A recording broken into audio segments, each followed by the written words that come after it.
की मीनू धतरवाल ने रविवार को दिल्ली में आयोजित महिला खो खो विश्व कप में बेहतरीन प्रदर्शन कर टीम को जीत दिलाने में अहम भूमिका निभाई। टीम में शामिल हरियाणा की एकमात्र खिलाड़ी मीनू ने अपने खेल कौशल से सबको रोमांचित कर दिया। मैच के दौरान मीनू के प्रदर्शन पर सबकी निगाहें रही।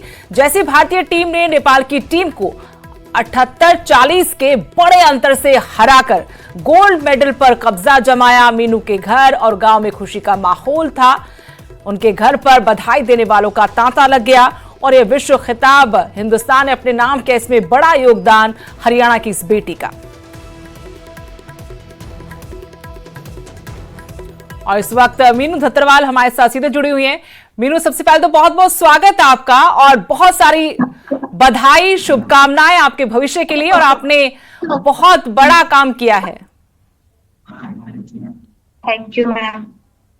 8 पॉइंट जो जीत हमने कल हासिल की है, जो विश्व खिताब हमने अपने नाम किया है, उसमें आपके 8 पॉइंट बहुत मायने रखते। किसी तरह का कोई प्रेशर था क्योंकि फाइनल मुकाबला था? देखिए मैम, ये तो मैच से पहले थोड़ा मेंटली प्रेशर होता ही है कि मतलब मैच में क्या होगा, मतलब कैसी परफॉर्मेंस रहेगी, ये सब थोड़ा मेंटली प्रेशर होता है। लेकिन जो हमारे कोचेज है उन्होंने इस तरह मोटिवेट किया हमें कि मतलब सर जो हमारी परफॉर्मेंस थी, हमने जो स्ट्रेटजी बनाई थी, मतलब उन पर पूरा पूरा काम किया हमने। और जो हमारा अटैक था, डिफेंस था, उन पर पूरा अच्छा काम हुआ और हमने इंडिया के लिए गोल्ड जीता। लेकिन मीनू की राह यहां तक आने के लिए इतनी आसान नहीं रही। किसान परिवार से 2019 में पिता का देहांत हो जाना, फिर मां ने वो जिम्मेदारी उठाई, यहां तक पहुंचाया। और आपके बारे में सुना कि आप बहुत जुनूनी हैं।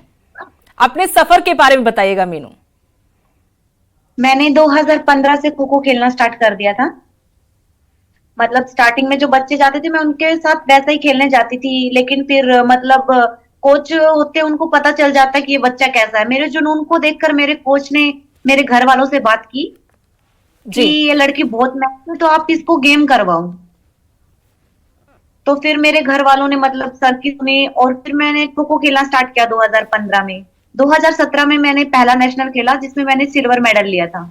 जी, घर परिवार के बारे में, किसान परिवार से आती हैं। वैसे तो आपका गांव मेरे गांव से बहुत ज्यादा दूर नहीं, मलितानी से, और आप बिठबड़ा से हैं, बहुत ज्यादा फासला नहीं। लेकिन हम जानते हैं वहां का परिवेश कैसा रहता है।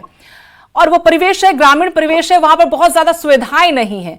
तो शुरुआत कैसे की? क्या मुश्किलें नहीं आई आपको वहां पर कोचिंग के लिए, इस खेल के लिए? मैं डीसीएम स्कूल में पढ़ती हूँ बिठबड़ा में, मतलब वहीं पे मैंने गेम किया है। और जो मेरी सीनियर है वो मतलब पहले लड़कियां थी और बॉयज भी है, वो गेम करते थे, उनके साथ ही प्रैक्टिस की है मैंने। जी, उनके साथ प्रैक्टिस की मैं, मतलब बॉयज के साथ प्रैक्टिस करते थे हम। बॉयज के साथ प्रैक्टिस करने से क्या होता है, जो लड़कियों का मतलब स्पीड वगैरह होती है वो इंक्रीज होती है। क्योंकि जितने फास्ट में हम गेम करते हैं उतना ही फास्ट हम मतलब वो करते हैं जो भी टेक्निक वगैरह है। तो उनके साथ मैंने गेम खेला। फिर मेरे मैच में धीरे धीरे धीरे धीरे मतलब मेरी परफॉर्मेंस बेस्ट होती गई। फिर मैंने नेशनल्स वगैरह बहुत सारे खेले। 2023 में मैंने पहला इंटरनेशनल खेला, इंडिया को रिप्रेजेंट किया था एशियन चैंपियनशिप। वहां भी मैंने गोल्ड मेडल लिया था। ये वैसे भी खो खो का जो खेल रहा है वो ग्रामीण खेल माना जाता है। और सिर्फ एक खिलाड़ी हरियाणा से, और उस खिलाड़ी ने भी बहुत मेहनत की और बहुत नाम चमकाया। पूरे टूर्नामेंट में हमने देखा आपको, आपका वो जोश, वो जुनून और वो सूझबूझ, जहां से पॉइंट आप बार बार बटोरती रही मीनू। इसके लिए कुछ आप स्पेशल ट्रेनिंग ले रही थी इस खास तौर पर, क्योंकि हिंदुस्तान में वो वर्ल्ड कप खेला जाना है, उससे और ज्यादा प्रेशर रहता खिलाड़ियों के ऊपर? देखिए मैम, जैसे हम सीनियर नेशनल खेलते हैं ना, उसमें मतलब बेस्ट प्लेयर का चयन किया जाता है जी। और फिर हमारा इंडिया कैंप लगता है। इंडिया कैंप में जो बच्चों की बेस्ट परफॉर्मेंस होती है उन्हीं का वर्ल्ड कप के लिए सिलेक्शन हुआ था। और जो मैंने मतलब मेरी प्रैक्टिस की है वो शुरू से ही मेरे गांव से की है। मेरे स्कूल वगैरह में मतलब माहौल बहुत अच्छा था। लेकिन क्या है, शुरू शुरू में मैंने खेलना शुरू किया तो क्या बोलते थे कि खो खो ये कौन सा गेम होता है, मतलब इतनी पहचान नहीं थी खो खो की। लेकिन अब खो खो बहुत ग्रो कर रही है। उम्मीद करते हैं मतलब जैसे कबड्डी ने ग्रो किया, क्योंकि प्रो कबड्डी के बाद बहुत लोगों का रुझान उसकी तरफ हुआ है, खिलाड़ियों का हुआ है। एक तो पैसा जहां दिखता है, शोहरत दिखती है, या फिर आपको अपना भविष्य अच्छा दिखता है, तो माँ बाप भी थोड़ा प्रोत्साहित करते हैं। और आप जैसी खिलाड़ी अब चमकी हैं तो जरूर बहुत सारी और मीनू धतरवाल जैसी लड़कियां आगे बढ़ेंगी इस गेम में, उम्मीद करते हैं हम मीनू। वैसे जैसे प्रो कबड्डी होती है ना, वैसे ही हमारी खो खो में भी अल्टीमेट खो खो होती है मैम जी। सेम प्रो कबड्डी मतलब वो होता है उसका। आपको जब आप लोगों ने मैच जीता, घर में बात हुई होगी पहली बार, कैसा माहौल था? माँ ने बहुत बड़ा बलिदान दिया है, बहुत मेहनत की है आपको यहां तक लाने में, कैसा उनका रिएक्शन था?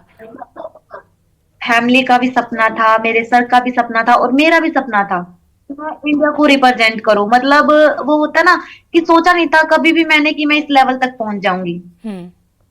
मुझे यहाँ तक लाने में मतलब मेरे कोचेस वगैरह, फैमिली का, सबका सहयोग रहा है।